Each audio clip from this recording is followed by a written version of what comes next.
Cowboys Camp here in Oxnard, California. Bill Jones joined by a guy who is #1 in your program and #1 in your hearts too. At least if you're a Texas Longhorn fan, PJ Locke. Welcome. Man, thank you for having me, man. I'm excited. You bet. How happy are you to be back home in Texas? PJ is from Beaumont, went to Central High School in Beaumont. I think your wife's from Fort Worth. She's from Fort Worth. Yeah. Yes. How happy? It's a whole family. Yeah, everybody's happy, man. That's an easy drive up to the games. It's not a flight no more. But I'm ecstatic to be back home, man. I'm really excited to be back home. Especially, my wife was always bugging me about, coming back home in some form or fashion. And now we're here. And she can't say anything to me anymore. So yeah, so we're all good. Family's happy. I'm happy. I'm ready to do this thing. And you're on good terms with her family, and so that's not a problem. Yeah. Take care of the stuff off the field. Everything will be flowing on the field. That's how I go. All right, and you are reunited with Christian Parker here. Tell us about. Everyone wants to know what Christian Parker is really like. He's been very impressive in his press conferences and the way he talks. How is he as a coach? Because you played for him for 3 years in Denver.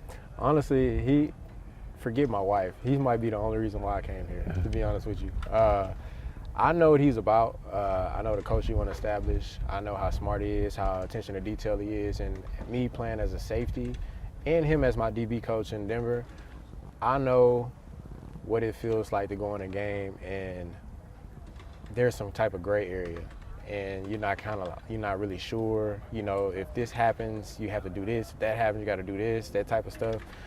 We really hate that. So we want to nail it down to what exactly do you want me to do? And that's what CP is all about. And that allows the defense, everybody on defense to play fast. And when you play fast, you make plays. So that's what he's about, and I'm excited. Just a super smart, intelligent guy. So you got the right guy for the job. You're with the Broncos now going into your 8th year. Last year, one of the best defenses in the league in Denver. When you see the changes here, the makeover on this defense, the coaching and the players as well, what are you seeing on this defense right now? Well, the biggest thing, when you have a good defense, man, it starts in the trenches. And the additions that we have with RG and Casey and Quentin Williams, all these guys, man, Big J, all these, man, that's really huge because you're able to stop the run, you're able to rush the passer, and that makes our job easier. Then you add the linebackers to stop the run as well. It just makes the DBs easier, man. And that's what it's all about. At the end of the day, now it boils down to detailing up our coverages and making sure we can go out there and play fast, making it second nature. So. Yeah. All right, tell me about Demarvion Overshown, because I think I've done the math on this. You would have been still at Texas when Demarvion was a freshman at Texas, the #1 safety recruit in the nation coming out of Texas. How much has Demo grown in the 8 years since then? As a football player, man, he's grown a lot. He's grown a lot, especially I think we play all the different positions. I'm used to Demo playing safety. That's my thing. And the fact that he's played safety, he was on outside linebacker, now he's in middle linebacker.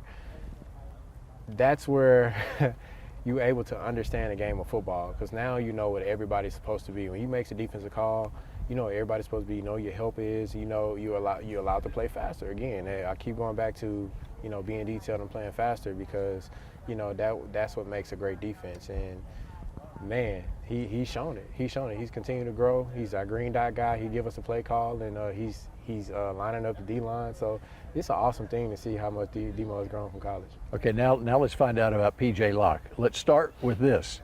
What does PJ stand for? You know what? I knew this question was coming. I think I was talking to my wife or somebody, and I knew this question was coming. I knew it. And so everybody has a cousin named what? Well, I know the answer to this, so I'll go ahead and say. No. What would be your first answer before? If it started with a P, everybody has a cousin named what?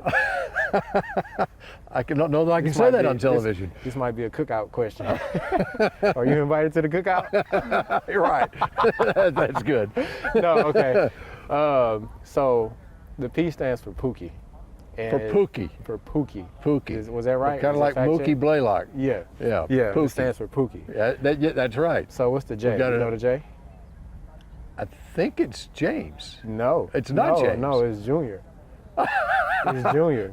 Pookie Jr. So my real name is James Locke III. My nickname is PJ. Okay. So that P stands for Pookie Jr. My dad is James Locke Jr. His nickname is Pookie. So my nickname is PJ, his name is Pookie, so I'm just Pookie Jr. Okay, let me ask you this, because I do the preseason games, play-by-play. Do I have permission to tell the world what your real first name is? Or as far as PJ, you just said what your real first name is, but what the PJ stands for. I think a lot of people wonder. I don't think people know, first of all, like my real name is James. They just kind of assume. A lot of people say Preston or something like Preston James or something like that. So I think it'd be cool for you to announce it as Pookie on the tackle, Pookie with the pick. I love it. Nice. Okay, I have permission. Yeah. Okay. 100%. And talking about your family, your dad played at Oklahoma State, is that right? Yes. Okay. Yes. Football player at Oklahoma State. Your mom is the head girls basketball coach at Beaumont Westbrook High School, and is in the Lamar University Hall of Honor, the all-time career assist in steals leader there. Yes. My mom was a dog in college, man. I always joke with my dad, like, man, I don't know who I got my talent from, my mom or you. Like, you know, gotta hit him with a low blow every now and then. But yeah, man, mom was a dog. Basketball was actually my first love as well. But I knew I wasn't gonna be 6'3". You know, I don't see a lot of 6-foot point guards, 5'11" point guards. So I think football was a better route for me. Yeah. Paid off. Is coaching in your future? Is it in your blood, like your mom? I don't know. It's crazy. Like the last 2 years, a lot of people have been telling me, I see coaching your future. I'm just like, I don't know if I have the patience. But we'll see. We'll see what the cards hold. And finally, this is like a comeback story too. You had major spinal fusion surgery. Correct. Beginning of last year, January of last year, 2025, and you've come back from that. Tell us in a nutshell just how the journey has been coming back from that, and how thankful, grateful you are that you have this opportunity out here. Yeah, honestly, I forget that I had the surgery, how great my back feels. But in that moment, that 2024 season, I felt awful. The whole season, I get to like the second half of games and barely could break off my right leg because the nerve pain was so bad. And then towards the end of the season, after we played the Bills, went to another doctor and got like a third or fourth opinion, I don't know. And he was like, man, you need to get surgery. And basically it was just like, I had an L4, L5 fracture, and I had a degenerative disc, and then like the way my back is built, I kind of got like a curve at the top of my back. So over wear and tear over the time, kind of shifted my spine forward, which caused a nerve pain. So he was like, hey man, I'm nervous because I'm like, man, it's my contract here, and then like I need to play, and there's no guarantee that the surgery would fix it, anything like that, because they said, you know, you have to be content with never playing football again if you get your surgery. So I was on borderline. I was like, man, I'm gonna play with it. Then he came back and was like, man, if you play and take the wrong hit, it can sever that nerve. Now you have a dead leg.